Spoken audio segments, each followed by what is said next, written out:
I want to, the whole Historic Properties Commission and Samuel Smith and all of the historic houses really want to thank the commission for continuing to support us, given the fact that we have cuts along the local and the state level. So for that, we do thank you. Your support of the townwide historic properties participation in a new program, the Connecticut Digital Collections Management Program, will allow our volunteers, our volunteer resource managers, to really move toward the development of a user-friendly digital platform that lets us share our information with each other, with schools, and with the public. This is a new program. And we will be the first entity to go into this program as a town, so that all of our historic properties will be able to work together. And we're looking forward to making great strides in archiving all of our resources so that we can share them among each other and so that we can preserve them for future generations. And your support for our efforts to repair and restore the Samuel Smith farmstead so that our volunteers can make some progress are also much appreciated. I noticed that Ben Bullock is not here today. I thought that he might be to share the details of that. I cannot tell you exactly what they're going to do with the $2,500 that you have allocated, but I know they're going to put it toward the most urgent need for the home repair. And, money isn't everything. We'd always love to have more. We're glad that we have some. But I do really want to acknowledge the many volunteers who put countless hours of time and talent and effort into these programs, and particularly into Samuel Smith. And I want to point out that the people who are going to be working on this new digital resource management program are not librarians. They are not museum directors. They are determined and interested volunteers who are making a concerted effort to wade their way through the technology, the technological learning that's going to be required to put the program together. But I have every confidence that we will be able to achieve that. Terrific. Yeah, it's all about the people, isn't it? It really is. Yes. Any questions?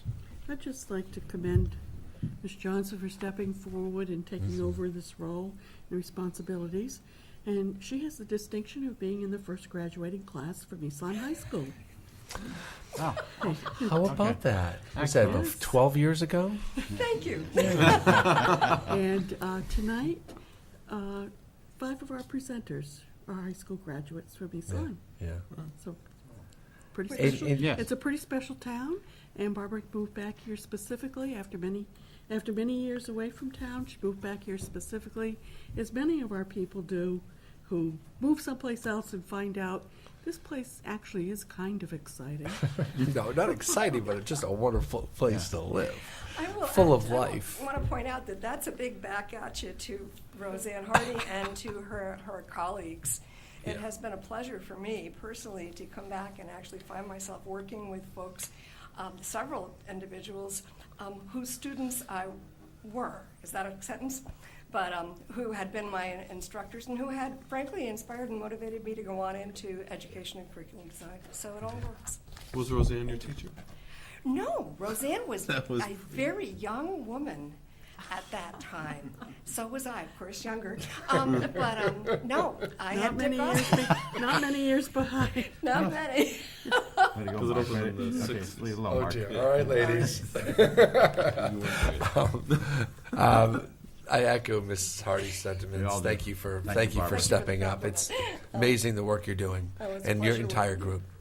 Thank you. Thank you. All good? No Thank you. questions? I just want to say, as ex officio to Historic Properties, Yeah. you're doing a marvelous job, and thank you again. And it's impressive how you conduct the meetings, and you're getting stuff done. And Thank you. it's great. Again. Thank you. That's it. Thank you very much. That's it? That program she's talking about is kind of like they're going to categorize. If there's an item, they're going to take a picture of it and tag it with proper tags, so that if someone was searching for spinning wheels from the 1800s or a certain period, they would type that into the computer and up would come where they could find an example of a spinning wheel from the 1800s. And just very, sure, but just 30 seconds because Bob's trying to get home. Yeah, So, I for just- instance, right now, if we look at the historic resources that we have, On the sorry. microphone. That's right. Right now, if we look at the resources we have, I'm going to take something that I actually grew up with, so I know I can be accurate. Let's say if we look at the history of the fire service in East Lyme, we know that the first fire truck, our pride, is housed 50 miles away someplace. So if a kid, or if anybody wants to learn anything about that, they have to travel 50 miles, or guess. We know that Liz Cookta has many, many photos, and she has those packed away. We have materials, primary sources and secondary sources and realia located at the firehouse, at the Lee House. For all I know, we could have some things in other locations as well. They're all scattered. If someone were to come in, a student, let's say, and want to do some research on the history of the fire service, they would be hard-pressed to access all of these resources in one location. This program is going to allow us to catalog, digitally catalog, and then file all of those resources so that someone can come in and, using this open source platform, access all of the information at once. So they may not be able to see to touch our pride, but they'll be able to see it, and they will have access to all of the other resources properly cataloged. Wonderful. Thank you. Thank you, Barbara. Thank you. It's a great thing. Hey, it's Bob, right? Yes, sir. Bob, come on up. And this is the Smith Harris House. And Bob, introduce yourself to the rest of the commission. This might be your first budget. It is, Bob Seifel. I thought Dick McDonald was gonna be here, who's our treasurer, to Yeah, take care right. of this, but I guess he was at Yale pretty much all day doing some Yeah. testing, so I've been elected. Okay. But basically, our budget's been pretty flat, except for two items. Our tour guide budget went from $1,850 to $1,900. And the curator's salary went from $6,000 to $6,180, which comes to about 1.4%. And we really, I'll tell you, I put a message out there to all the departments, but also all these commissions, and I really ask. These are tough times in Connecticut. These are tough times for municipalities. Please hold the line as best you can. And these are not outrageous requests. In fact, they're so very modest. I very much appreciate it. Please take it back to your group. We really appreciate you guys holding the line, and yet still expanding services and expanding your your presence in our community. Especially the work Joni's doing. Yeah. It's just amazing. Our curator is fantastic, and she's worth 10 times this amount of money. Yeah. We'd really like to have 10 times the amount of time that we get to use her for, but she's wonderful, and someday we'd love to pull her in and be the curator of all three houses, but She would someday appreciate that will happen. Someday that will happen. Sooner than later. Are there any questions for Bob on this budget? It's so flat and it's so right in your face, and My only comment is thank you for providing such a great resource for the town You're welcome. and continuing to operate at such high standards. Thank you. Especially everyone being volunteers. Yes. Likewise. Likewise. Volunteers are our key. Yeah. Any questions? Bob, you had to sit through 2 hours of meetings to come up here It's and fine. It was introduce yourself. interesting. Yeah, it sure is, isn't it? Yeah. It is. It is. And Thank Dan's been a great ex officio for us, too. Thank you. Yeah, he I is. appreciate that. Yeah, great. And likewise, you had to step up, and I know you got thrown into it. And, Yeah. you really, you seem comfortable there now, so that's good. Bob shows up in my Good office job. every once in a while with some different Yeah. requests and some different things, and so he's not just showing up for monthly meetings, but he's actually involved and takes part in it, and we appreciate it. Thanks, Bob. Thank you. Thank you. Thank you. All right. Thanks for going home. Yeah, travel safe. We have a contingency budget to get through. Anna will move us through that. we've, I think, really kind of sliced and diced it, folks. We're really aiming for a 0% budget. It's budget number 120. We took from this. I can feel comfortable that with the efficiencies that we have in place, with the management team that we have just outstanding people, folks, and they're tenured. They know what they're doing. They got a grip on things. I feel like $150,000 will suffice in contingency. It's a little lower than we've had it in the past, but I think we'll get through that. And I think it's more important to present to the public, to the citizens, a 0% increase, that we're doing everything. I think that message is stronger than having an extra $40,000 in emergency money. We'll get through the year. The contingencies here, the town payroll is sitting there because we have 3 contracts and the unaffiliated that has yet to be decided on, so we have to tuck potential increases into that contingency. We aimed low this year on those. The contracts coming out of the state of Connecticut, out of arbitration, are the low 2% on the town side. The Board of Ed's always a little higher, but 2.25 is about all unions are getting right now in gross wage increases. So this is what we were anticipating. Hey, Mark, our contingency balance right now is, what are we at, 68,000 if we approve stuff tonight?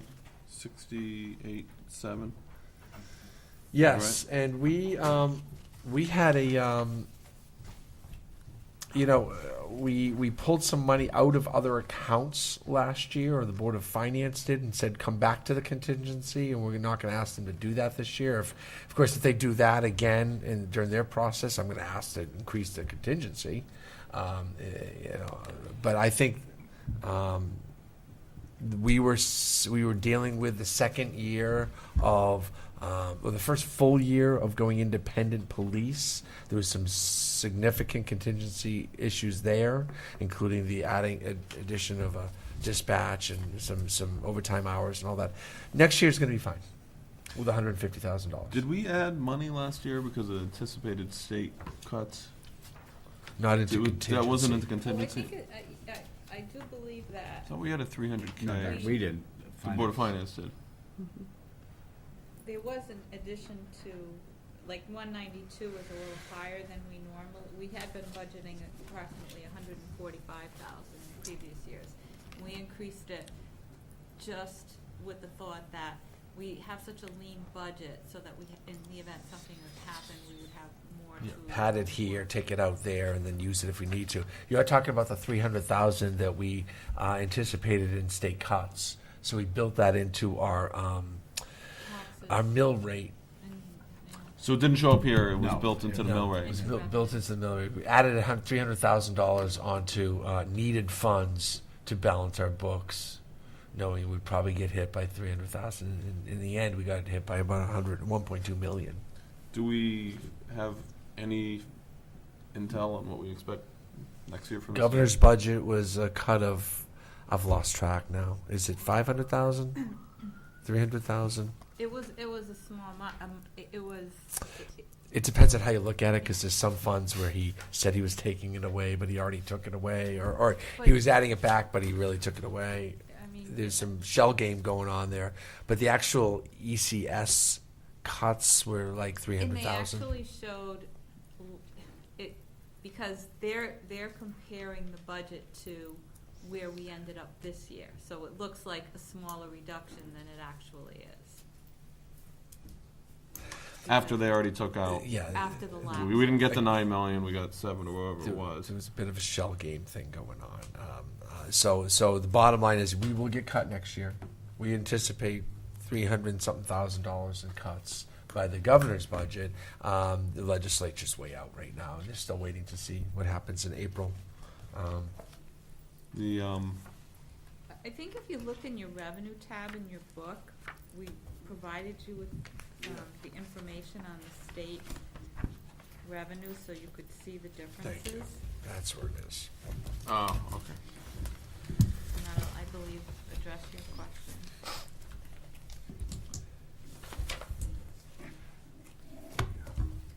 Is that in the front? That's in Yes. the front, right? Way up front.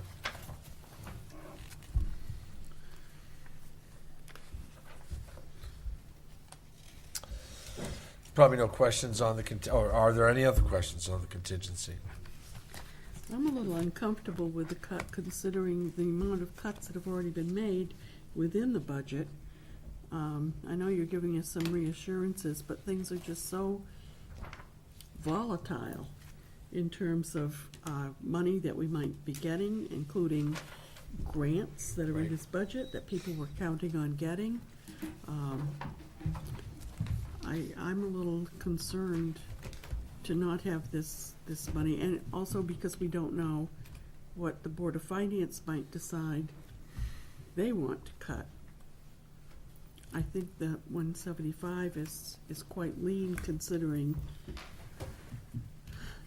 what we faced this year with unexpected expenses.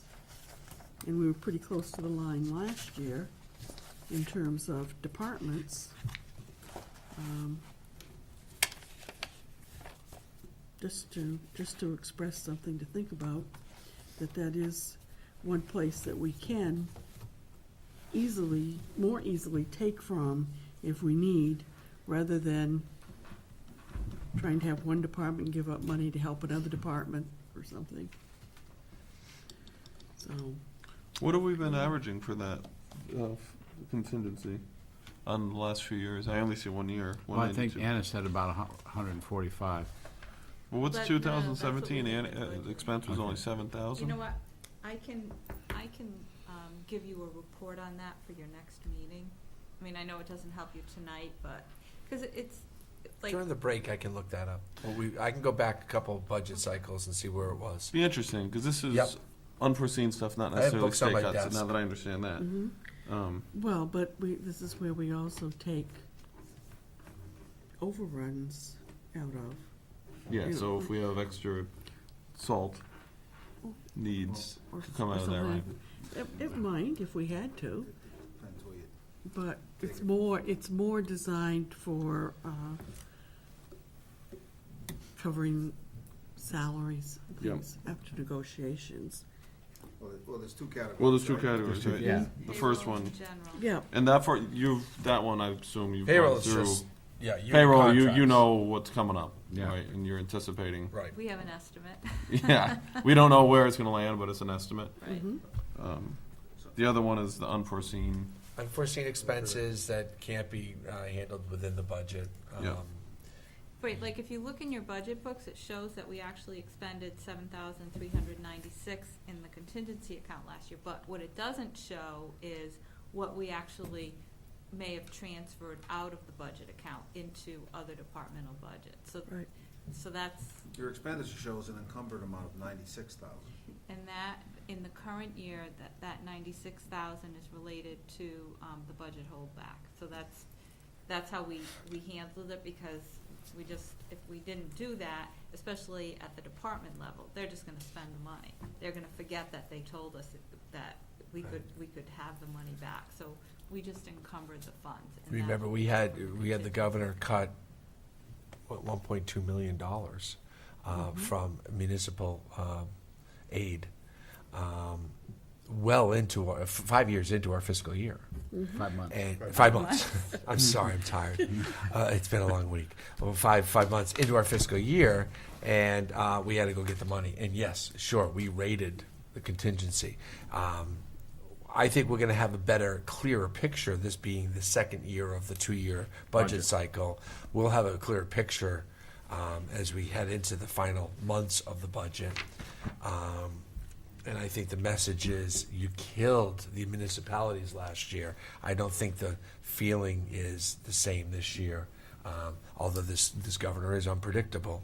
But, I've been at CCM meetings weekly cost meetings weekly talking about it and talking to our local reps, and I don't think we're gonna see nearly the same cuts.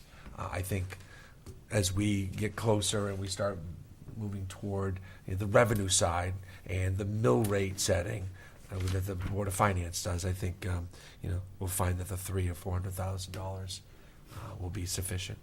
Mark, do you anticipate any other budget cuts for this year's budget that could impact next year's? There is talk that there could be more cuts. Is that? The 300,000. You mean state aid No, cuts? more. We already got cut 1.2. There was. Oh, for this year, they're going to hold back state town aid road. That's not even counted in that 1.2. That just means if we don't get the money, we can't spend the money. That's just like one of those grant things, like But we haven't DUI spent it. grants. If Yeah. you don't get a DUI haven't grant, then you spent it. don't put the cops on the road.